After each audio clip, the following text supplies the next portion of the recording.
welcome back to 1776 or Bust. Today is a strange day. If you've been watching this channel, you know that there's only a few guns out there and some manufacturers out there that I kind of poop on a lot.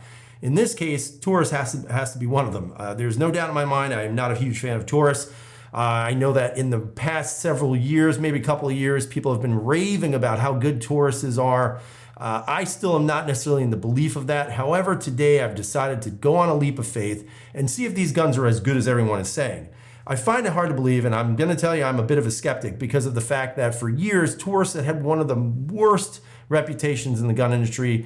Their guns were not reliable, they were problem riddled, and you could debate if that's true or not, but I'm telling you from what I've read and videos I've seen, Taurus did not have a very good track record in quality and in craftsmanship. Fast forward a couple of years, now all of a sudden it seems like Taurus is the brand new gun that everybody has to have. I mean, no kidding, I've seen probably 1,000 videos from everybody on YouTube saying that the new Taurus line is just fantastic. And that might be the case, I'm not sure, and I'm not here to doubt any of them, but I am definitely a skeptic on all of this. So I actually wound up finding this gun here on a very famous website that you guys know. This is the GX4. This is kind of their little pocket pistol, so to speak. I would say it's very comparable to a Glock 43, SIG P365, probably the Hellcat, and some other guns around that range there. Both magazines that came with the gun are actually flat base plates. They are 11-round magazines. And unfortunately, because I live in this state of New York, I had to have them pinned to 10 rounds. So I actually lost 1 round because of the stupid laws here. But you can see that the grip on this gun is super tiny. As a matter of fact, if I was to compare it with my hand, it is just a real small gun. And I think that's what kind of attracted me to it. I also have to, say that Icarus Precision is working on some magic of theirs for these firearms, and we're going to talk about that in a second.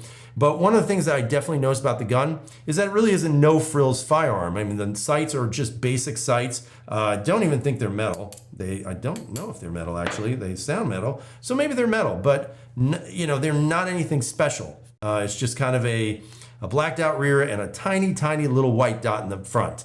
So the fortunate thing is these are actually Glock sights, so you can actually take off some sights if you have one, or some spares, which I do, and put them on this model, which I'm probably going to wind up doing.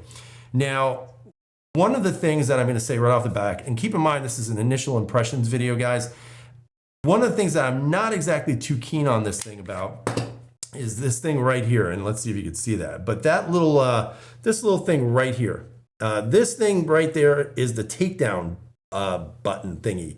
And this is the biggest thing I don't like about this firearm. I mean, right now, initial impression wise, things seem to be okay, but this has got to be the dumbest takedown I've seen. So unfortunately, what you have to do is you got to find a screwdriver. I don't know where you're going to have one. I guess you keep one in your pocket. And that eventually will actually take the slide and prop the side forward, and then you just release the slide from your frame. Now, when you take a look at the slide, I mean, the slide is Cerakoted. This one is in their OD green, and it seems to be done pretty well. It's got kind of a slick feel to it. It is, again, not necessarily super, super high polished, but at the same time, it's definitely not matte. The guide rod is a tiny little thing right here, very, very small. You got a captured recoil spring there. It's a dual recoil, which is kind of nice. The other thing that I would say about the barrel, and this was something that was going to concern me, was going to be about the barrel on this gun. Is this barrel going to be, kind of a cheap piece of steel? But it actually seems like the barrel is made pretty decently. It's actually got a nice thickness to it. I would even say that it might be thicker along the lines of, let's say, a Smith & Wesson M&P Shield, and a little bit thicker than a Glock 43X, which I've had a few of those. And this definitely feels like it's got a little bit more weight to it. Again, it's not necessarily the most fine-tuned looking barrel. I mean, it's really generic, really bland. It's got the 9x19 there. But I mean, overall, the barrel looks like it's in good shape. It does look like it's got a lot of crap in it, which is interesting because I did buy this brand new. So we'll have to clean that out. Now, if you take a look at the slide, again, the slide doesn't really look like anything special. You got your drop block safety there. I mean, or your drop plunger, I should say, right there. So, I mean, it doesn't really look like anything other than a regular striker-fired handgun.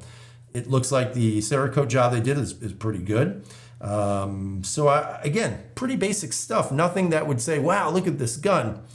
Of course, when you look at the chassis of the gun, the interesting part about this chassis is that it is actually modular. You can actually pull this piece out. Not exactly sure how to do that just yet, but it probably is as simple as just removing this one pin right here and then just pulling the thing out, which is, I guess, good.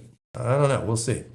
The ergonomics of the gun, and let me just put this all back together, but the ergonomics of the gun also, just my initial impression on it, is that it's actually pretty good. It doesn't feel that bad. I mean, initially, again, I was very skeptical that I was going to like this gun out of the box, but right now out of the box, I'm going to say that the ergos are actually fairly good. One of the things I also like about this gun is the texturing on the grip. So I'm going to show that to you real quick. So the texturing actually is actually pretty good. I mean, this is, I think, what the standard type of texturing should be on most firearms, for the simple fact that it is pretty, it's pretty good in regards to not being too aggressive and just aggressive enough. You can see the big hump in the back, and to be honest with you, it looks kind of wonky a little bit, but the way the gun sits in the hand, it actually eats the palm up of your hand, and I actually like the way that feels. The magazines look to be in good condition. I mean, they're Mekgar mags, so you guys know Mekgar makes just about everything, and Mekgar makes great stuff. So I don't think there'll be anything wrong with these magazines, and you can see it has a yellow follower there, which is kind of unique to the Taurus models. Again, one of the things I have to say is the magazine ejection. That's pretty darn good for a tiny little gun, so there shouldn't be any issue of not being able to eject the magazine in the time you need it. I mean, overall, you know, initial impressions are, in my opinion, one of the most important things. And the reason why I say that is because when you buy a gun, and you may have played around with it a little bit in the gun store, but when you start to kind of play around with it more now that it's at the home, I think you begin to really see some of the little things here and there that you might think they could improve upon, or maybe you're actually happy with. So again, you look at some of the texturing here, you've got a little pad right there for your thumb. If you're lefty, obviously I'm not, so this would be where my index finger would be. And you can see that the serrations are actually cut fairly wide, but not fairly deep. So they're not exactly the best in regards to serrations for a firearm. You can also see that the front of the gun there has a couple of little beveling on the front there, which is actually pretty nice, and I think that's pretty cool. Supposedly that's for easier holstering when you're going to holster your weapon. I mean, overall, initial impressions, guys, I'm not gonna lie, I'm kind of shocked that I'm gonna say this, but this is kind of decent. And the question is gonna be, how does it shoot? Again, I'm a full skeptic on these guns. There's way too many people saying that these guns are that great.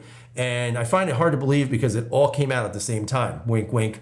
But what I'm gonna say to you is that right now, I gotta say, this is pretty decent for the price. Now, I paid $300 for this firearm. And I'd have to say, you know, for me, I have a lot of firearms, guys. This would not be my first choice by any means whatsoever. As a matter of fact, this gun is not gonna replace anything in my carry rotation at this point. And it may never. It might be used for me as more of a backup gun than anything else, but more of a disposable type gun if needed. But what I would say to you is, if this was gonna be your first gun, I don't necessarily think you want to buy this particular model, maybe a bigger model just to be able to be more comfortable with shooting, going to the range and training. I suspect this gun's gonna be a little snappy due to the size, but I could be wrong on that. But overall, I gotta say this gun is pretty good. So one of the things that I would say about this gun is gonna be the trigger. Now the trigger doesn't feel terrible, but that's what it's coming in at. And that is a pretty consistent trigger pull. It is slightly over 6 pounds. I have yet to see any that are under 6. And that's my next trigger pull. So it's almost a 7-pound trigger, at least that's what I'm getting.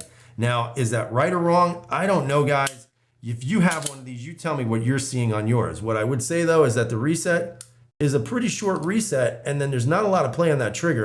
So it does have an actual nice braking action on it. The one thing that I have to say is I'm not sure if this trigger is legitimately a 6.5 to 7 pound trigger. Now that seems a little bit more like it. Now I got 5.84, and of course it's gonna depend on where you position your little gauge here and your finger. So again, once I get it down a little bit lower, I'm noticing that that's my average now. So I would say it's a decent 5-pound trigger. I would say it's not much more than that and not much less. Again, it is a small gun, does have a decent trigger safety on there, and that trigger safety does recess entirely in, which I like. The shape of the trigger is kind of interesting.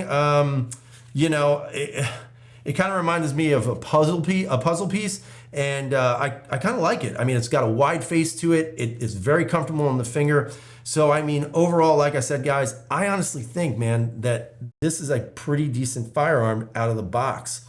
Now, what's going to happen when I shoot it? I don't know yet. I'm going to shoot it very soon. When I do, I'm going to report it back to you.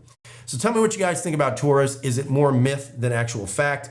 Or are these guns really coming back with something fierce? Now, I will tell you that it seems that some Walther execs took over Taurus, and maybe that's why we're seeing a difference in quality lately.